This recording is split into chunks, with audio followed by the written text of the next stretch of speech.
speaking to me. Congratulations on your sing. I love it. It's very different. I mean, I know you've always been into your punk and your metal music and stuff, but I think this is kind of like the purest punk song that you've written so far, at least what you've released so far. No? Yeah, and it was kind of a big intention anyway when I started to make this album, because I always felt like other people were telling me like not what I should do, but it was like there was more attention paid to the songs that maybe weren't as hard, and they were like, oh, maybe we'll try this one instead and things. But now, because I'm doing it on my own, it's just like, well, I'm going to make an album that actually reflects what I'm fully into. So I made sure that I didn't have any sort of boundaries on what I was making. And it's the music I like to play, and it's the music I like to listen to. So yeah, not to kind of take away from earlier things, because I'm always into what I make. It's why I make it. But yeah, I think this whole record's going to probably be the most honest that I've been, and I think that the songs a pretty good taster for kind of like the overall album. All right, I had no idea you had an album. I knew you had these two new singles, but I didn't realize you were. Is the album actually recorded, or are you in the process of recording? Yeah, I finished it. Basically, what happened was I'd stopped playing music over kind of lockdown and stuff. I got really, I don't know, annoyed maybe Yeah, because I at the saw you whole. got into a few different hobbies now. You're into kind of teaching yourself embroidery and houseplants and things like that now, yeah. I'm a serial hobbyist. I have like 90 million different hobbies Oh, but I all see the that you time. like to keep yourself busy, because I see you been to see wrestling, you do all kinds of different stuff. Yeah, you can't stay Yeah, still now.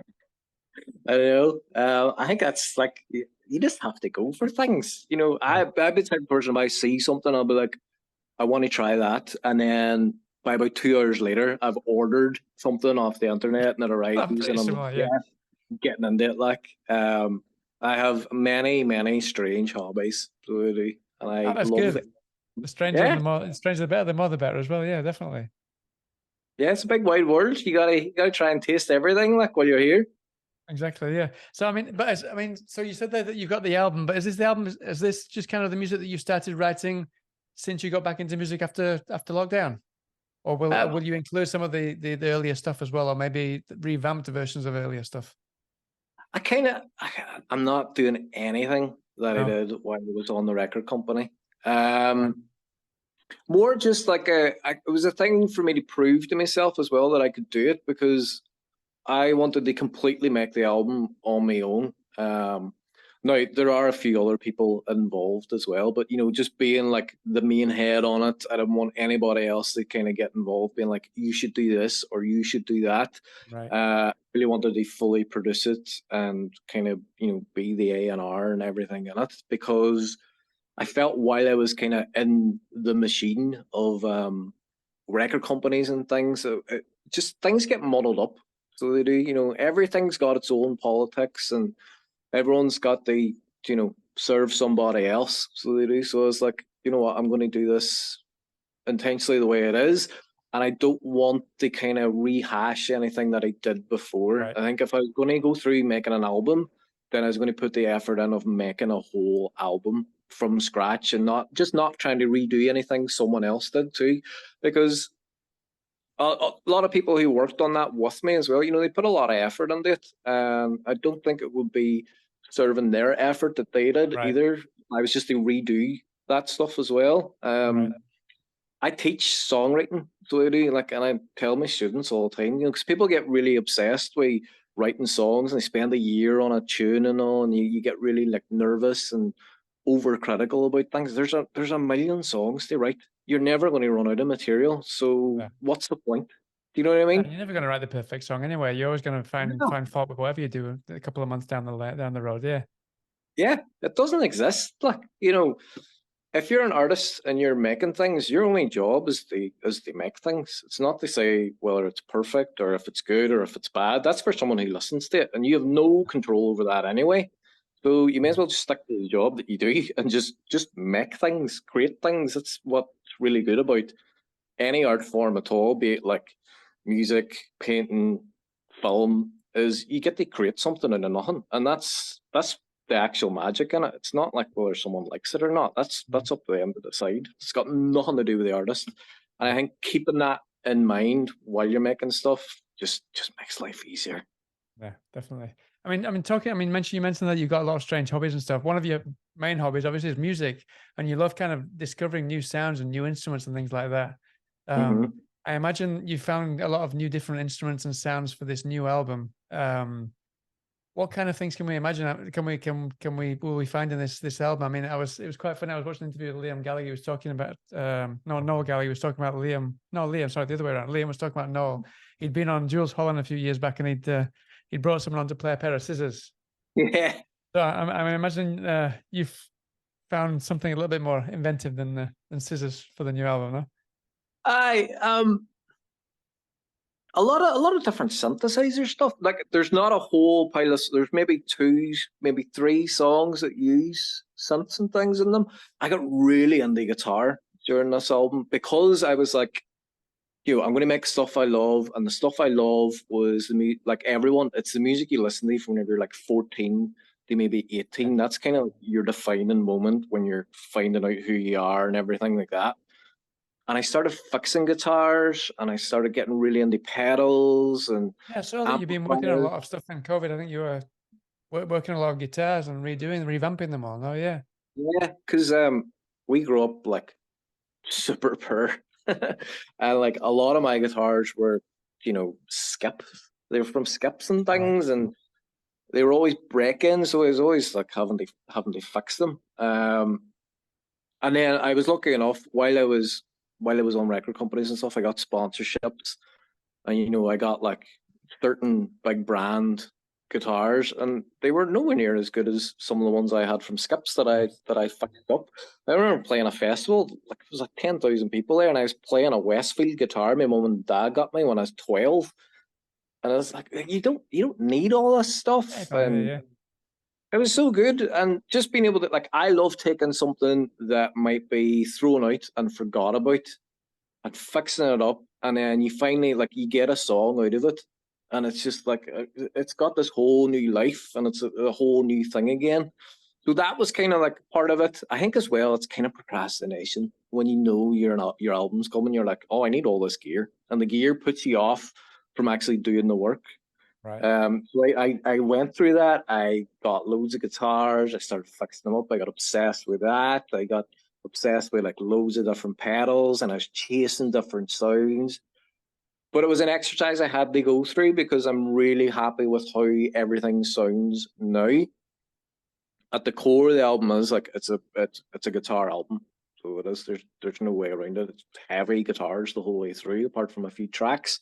And then the extra sounds came in, especially just like vocal work and harmonies and things like that. I just like the way it builds up. I've always worked on my own. I've always wrote on my own. I recorded the album, apart from the drums, I recorded everything myself. And I just like the way things layer up and work together, and having these like different sneaky parts that all come together to sound like one overall part. And there's little bits and bobs here that are like hidden places, and there's little homages. They basically, like, 90s alternative is kind of like where I came from. Mhm. There's little homages and sounds to that and stuff, Right. and people might be able to pick out, if they're into like grunge and 90s alternative like me, they'll be able to pick out, Yeah. what song inspired what. Like, Talking of that, I mean, I know that you've mentioned kind of in videos when you were promoting your singles, like if you like into things like the Foo Fighters and what else was you said? Smashing Pumpkins. I can't remember what else you yeah, said now. But then you've also been compared to Suede and things like that. And you've said that you appreciate people comparing you to other bands, but you also at the same time you don't like being compared to bands because that kind of makes you not want to listen to their music just in case you kind of get yeah. subconsciously influenced by them. It's curiously, I'm just curious. One of the bands that I really, your voice particularly really reminds me of Sub Circus. I don't know if you're aware of a band called Sub Circus from the 90s. Yeah, Yeah. yeah, it's strange. I get so many like 90s bands I get compared to. And I think that's what's really cool about that whole era and that whole genre is there's so many bands that kind of pop their head up. They, like, where everyone seen them on like MTV or whatever, And then they kept this sustained underground thing that you could Yeah. still be into the band and still keep going. But like nowadays, a band kind of pops up and then everyone just kind of gives up and Yeah. leaves it. Like maybe that's got more to say. Like in the 90s, you could survive as a band, maybe not making millions of quid. Where now it's a lot harder for bands to survive and keep making music. Like so I do get scared about people saying, "Oh, you really like that," because you never want to be serving like update people who are into your music. You don't want to be like, "Oh, well, they're into this, so I'll keep making this," because Yeah. it doesn't really become art. Then you're more just like you might as well churn out Mars bars for a living, like, Yeah. because like certain bands I love, they have albums that I hated, but though those albums are always a journey to something else, and you gotta allow acts to do stuff that you don't like because they're not there to please you. They're there just to make art, and you can choose to like it, you can choose to move on. But usually with the bands I love who last years and years, they always have albums that I don't like, but those albums are always a road to the next one that I love. Yeah. So I think that's a real thing you should keep in mind when you're making music is maybe not not listen too much to what people think you are, and just kind of get down to that kind of raw creation rather than trying to live up to some sort of product retail sort of thing. Like, Mm-hmm. Uh-huh. And also, and I also read that you said that you thought that British bands weren't particularly experimental in your view, and you preferred kind of like the American music because it was more experimental. Is that what we'll see on the new album as well? You think, or are you trying to just kind of make it because you said that you didn't want to bring too much like sounds or too much equipment in this time, not so that it didn't distract you. So yeah, how did you kind of blend that? How did you balance that with the with being experimental at the same time? I think for me the experimental side was the actual songwriting. Sonically you can throw anything, and be like, oh well, this is a cool sound I recorded with a kettle. But if the song's not good, then it doesn't matter. And like Yeah. for me, it was a real kind of like let's get down to its melody, its chords, its energy and intention.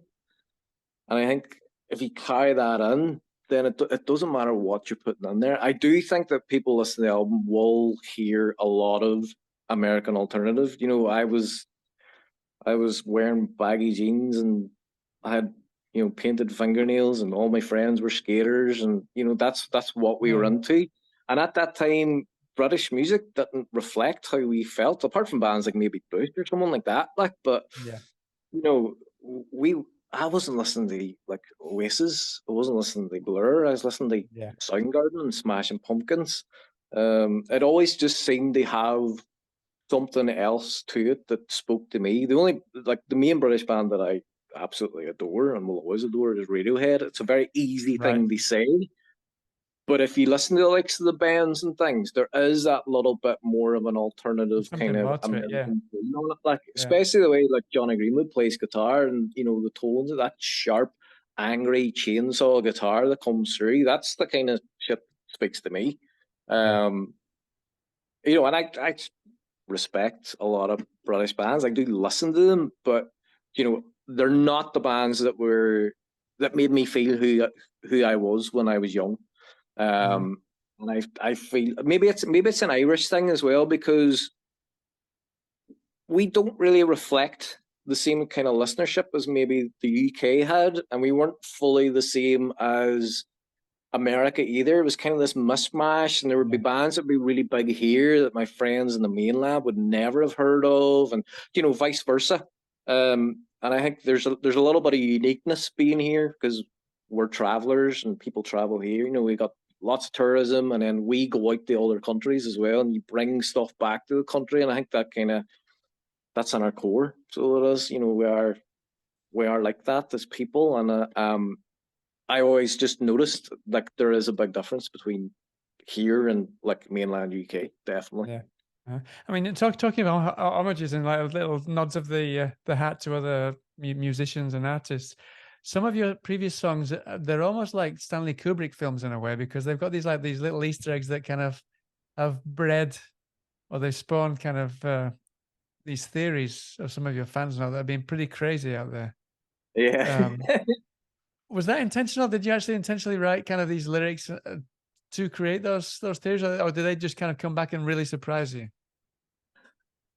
I, I do write lyrics that are supposed to have something extra in them. I like that kind of the double meaning that you put in things. I like lines that make you think, and like Stanley Kubrick. I love movies like that, and the way I write songs is like movies.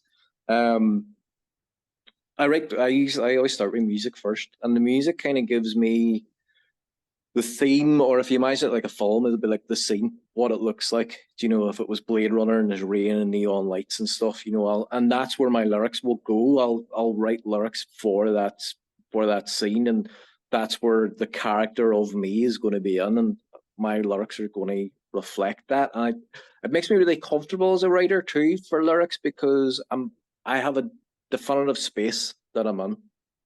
I know exactly what it looks like. I can play in it. I think when you're writing and when you're making stuff, it should be like when you were a kid and you were playing with Lego. It's playing, it's fun, it's something you can mess about with, it's stuff that you can change. It's your own world, and you can do what you like. And when you feel comfortable in that, I think it's easier for you to write lyrics that maybe have that double meaning, and you can put little like sneaky things in that like nod to fans, and it's just more fun to be in. Like, I don't Yeah. want to just write, oh, this is a love song, blah blah blah. I like stuff that's just got this little kind of hook on it, or this, a line that makes you feel uncomfortable in a Yeah. love song is like that is a wonderful thing. And I think like the best movies do that as well. There's always like, certain endings of films where you're like, I don't even know what I feel. Yeah. And that's a real, there's a beauty in being lost in certain things. And all too often you would be like, oh no, we don't want them to be lost. We want them to be, and it's like, nah, being lost is cool. Being uncomfortable is great. So it is. It's one of like Yeah. those weird emotions that we don't get to explore, and you should have it. Everyone feels uncomfortable all the time. Nothing's ever complete. Nothing's ever ABC. So your art should reflect that too. Like, Uh-huh. At the same time, I read that you're a big fan of Marcus Aurelius. So would you say yeah, that Stoicism plays into a lot of the lyrics as well? yeah. Do you know what? I think so. I started with like Marcus Aurelius, and then you go further into different philosophers. I think when you're just trying to sort your own life out, Yeah.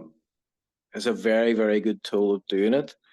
And I think that maybe not ability, that's too strong of a word, but that chance of being able to step outside your own situation and really, really have a critical look at things and be that little bit separate from your own emotions it's a really great tool.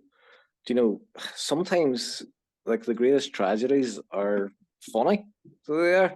When you step away from it, you're just like, this is ridiculous.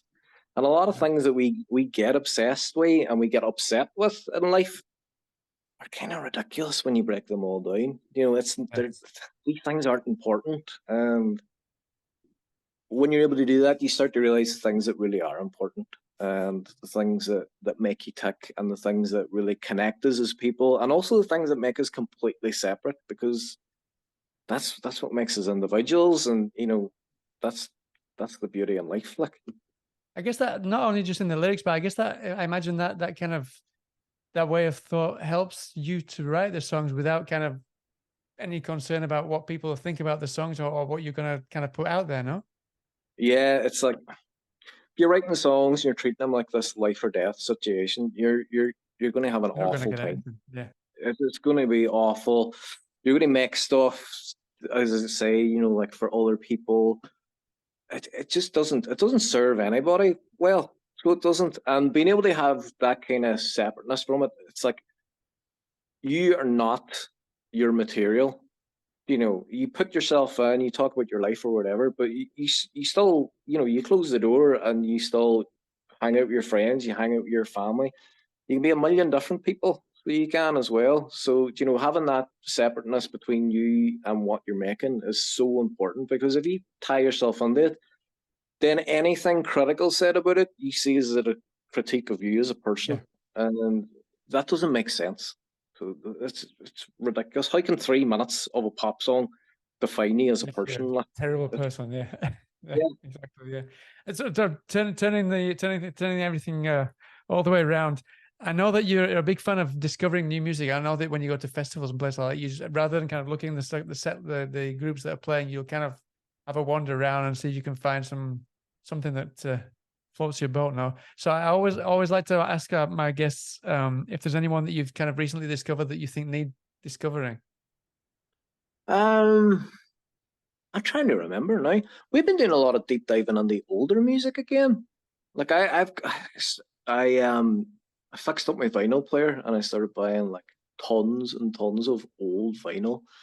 Um, I'm trying to think if there's anything new that I listened to quite recently. Yeah, Um, I think you put something on Facebook just recently. I can't remember what it was now though. yeah. You told people to go and check it out, but I can't remember what it was now. Oh, Dander. It was Dander. Would They're have been, yeah. yeah, they're a band from Derry. Um, I knew the guy. Just we drank in the same pub, but he'd started making music. Started playing gigs stuff. And I'd never been to a gig before, but he brought a guitar on one time for me to fix for him. Um, and then you know he was saying, "Oh, I'm recording more material and bringing it out." No, and then I finally got to listen to his stuff. Kind of ashamedly, I should have been on it straight away. And it's a song about being like this sounds probably harder to other people who aren't from here, but it's a song about being kneecapped, which means being shot through the knees, Yeah. which is a thing that we accept here as a thing that happens.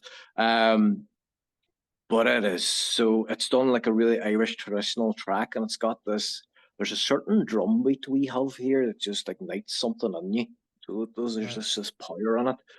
And again, it's that thing about there's a hiddenness about what the song's actually about. When you listen to it first time, you're like, oh, this is just power, like. And then when you find out it's about being kneecapped, you're like, oh my god. Because even the video is like, it's a guy out in the field and like Donegal. That's not where kneecaps happen. They happen the back of shops and housing estates, like. Yeah. Um, and I liked that was hidden in it as well, but it still had this power and this kind of, it was really intense. So it was, and it just got me. And Yeah. you know when you like it because you just had to repeat like 5 times. So you do, when you get in the car, you're like, oh, I put that Dander track back on again. Because you know, music got a bit of a hit here, so it did. You know, Yeah. with lockdowns and all that there.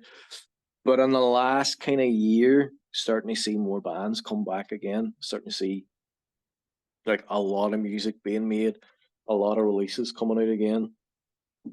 Maybe not as many live shows, but a Right. lot of people just making and putting Releasing things stuff. out again, Yeah. which is great. Like, Well, listen, I don't want to keep you because I know you're going to be. You said you were a busy man. So just before I leave you, what can you tell us about the album? Do you know when it's coming out yet? More or less, if you're releasing a I single before then. yeah, I'm thinking August it's going to come out. I'm literally just waiting on the vinyl coming. I've always had other people involved when I'm making music. I recorded this whole thing myself, produced it myself. Pinhole Studios in Manchester, and my old touring drummer Aaron recorded the drums for me, and then I sat in my spare bedroom mixing it and making it. I made it with like my 3-year-old on my knee, which made vocal takes a wee bit interesting. Like, The two singles sound fantastic. So, I mean, it sounds like it was made in the studio. So kudos to you oh, there. It's thank fantastic. you. I made it on a laptop with a broken screen and a headphones. You had to twist a certain way to be able to hear it right. But I'm really happy with it. But it's going to come out in physical first. It's going to be CDs and vinyl. I'm Right. holding it back from streaming services because I just have my own opinions about them. So really, Yeah. I think they're really good for things like singles and stuff. I think they serve the bigger artists really well. I think they're great for them, and it's a really nice way to discover music. But I think in terms of albums and complete sets of artwork, I think the people who are into your music, you should be serving them first before anybody else. Definitely. Yeah. And those are the people who have always bought anything physical or any t-shirts or anything I've brought out. So I want them to get it first. And then if Right. people discover it and they want to get into it, then they can do that after. But it's coming out in August. It's called Every Memory. So I haven't even told anybody what it's called. It's called Every Memory. Right. I'm okay releasing the news. Yeah, is that okay? Yeah. You Go sure? ahead. Yeah, like, I don't want to steal No, your blaze of glory. No, you go sure? ahead. And yeah, designed the artwork for it. Took the photograph that's in front of it. And I'm super proud that, you know, after all this time, that I've finally got a complete set of work together. And the people who I worked on it with are the people that I adore as human beings. The people who like helped me kind of just get the confidence to make it are amazing people. So it's a collection of songs that I love, and I just really hope people like it. And if they don't like it, they can listen to something else or give it to someone who they think will love it. Brilliant. Well, listen, if you need someone to review it, I'd be more than happy to review it before it comes out and send people over that way to get hold of it before when it comes out. That'd be fantastic. And then hopefully, I mean, I imagine you'll be going on tour as well, or taking it to a few live gigs to promote it. We're going to have a couple of live shows, but I'm reining in kind of what I do live now. I spent so much time in my life. I'm 38 this year, and I started touring when I was 18, so I've had 20 years of touring. And again, it's that direct to fan thing, so it is, and it's expensive to tour now, and family and stuff. Because really, after this album, what I really want to do is just make as much music and put it out as much as I can.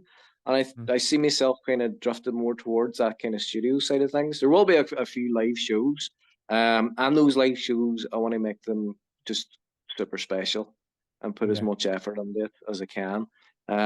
So yeah, we're thinking about August time. Hopefully by the time the vinyl arrives, I've got the CDs here. But of course, it's just waiting on the vinyl printers. They get everything together. So yeah, exciting. Well, I wish you the best of luck with that. Thanks very much for speaking to me, Glenn. I really appreciate it. Congratulations on the first two singles. Like I said, I love them to bits. They're fantastic. I can't wait to hear the album. Thank you, man. All right, take care of yourself. Hope to speak to you again soon. All right. All right, thanks, have a good one. Cheers, mate. Bye-bye. Bye then. Oh, my sweet